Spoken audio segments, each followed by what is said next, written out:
Tunafaa kwenda kufungua bunge ya Mukuru kwa Ruben. So mtapangana na speaker na ta communicate nao ndio Sunday tuenda tufungue hiyo bunge. Next week tutaenda tufungue on Saturday na Sunday. Saturday tutaenda tufungue bunge ya Voi, Sunday tutaenda Mombasa. So naomba wanabunge. Kuna Nyeri, kuna Nyahururu. Naomba wanabunge. Hili bunge sitaki liwe bunge la siasa. Acha liwe bunge la sela.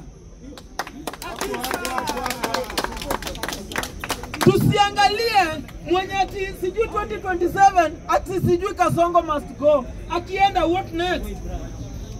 Lazima tuwe na solution. Sasa nye tunasema hatutaki Hagai, tunaleta answer ya zile vitu zenye Hagai hakuwa ifanya sasa zenye alikuwa kwa ofisi. Sasa zenye tunasema hawa watu waende. Mimi nasema hawa wazee wote waende. Kabisa wazee wote waende. Kwa sababu wameshindwa kuonyesha vijana mwelekeo mzuri. Wameshindwa kugawa